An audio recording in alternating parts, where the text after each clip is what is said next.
గురువు దగ్గరికి వెళ్ళి, గురుదేవా నన్ను ఊక దూషిస్తున్నారు, నన్ను బాధ పెడుతున్నారు, నేనేం తప్పు చేయకని ఏదో కల్పించి దూషిస్తున్నారు అనగానే, నైనా నువ్వు అదృష్టవంతునివి అని చెప్పినాడు.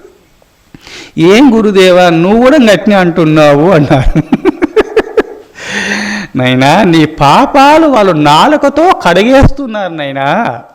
పాపాలు పోవాలంటే దాన ధర్మాదులు చేయాలి, జపధ్యాన పారాయణాదులు చేయాలి, ఎన్నో పుణ్యకర్మలు చేస్తే పాపాలు పోతాయి. జపతో నాస్తి పాతకం, ఎంతో జపం చేస్తే పాపాలు పోతాయి.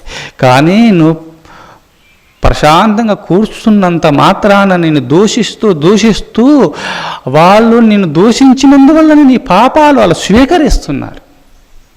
నువ్వు అదృష్టవంతుని, నీ బరువు వాళ్ళు ఎంతో స్వీకరిస్తున్నారు, వాళ్ళు నీకు మిత్రులనైనా. అందుకోసం నువ్వు సంతోషపడు వాళ్ళు దూషిస్తుంటే అన్నాడు గురువుగారు.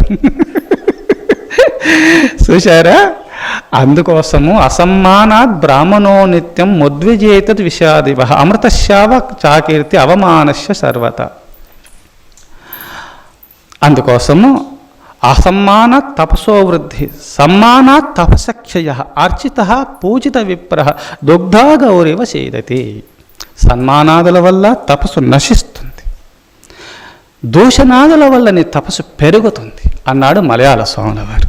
అందుకోసము ఇక్కడ మీరు ఎవరైనా దూషిస్తుంటే, ఎవరైనా మమ్మల్ని దూషిస్తుంటే నవ్వుతూ పోతాము అని ప్రతిజ్ఞ చేసుకోండి. ఎవరైనా దూషిస్తుంటే అప్పుడు మీకు వాళ్ళు మిత్రులే కానీ శత్రువులు గారు. ఈ రాశిని తెలుసుకుంటే చాలు. మీరు దూషిస్తున్నారంటే ఈరోజు పోయే శరీరాన్ని వాళ్ళు దూషిస్తున్నారు, చనిపోయే శరీరాన్ని చనిపోయే వాళ్ళు దూషిస్తున్నారు.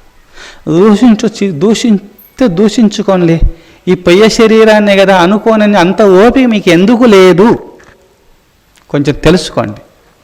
అందుకోసమే జ్ఞానికి క్షమ ఆభరణం కావున జ్ఞాని అయినాడా కాలేదా అని భగవంతుడు వాళ్ళ ద్వారా నిన్ను తిట్టిస్తున్నాడు, నీ క్షమను పరీక్షిస్తున్నాడు.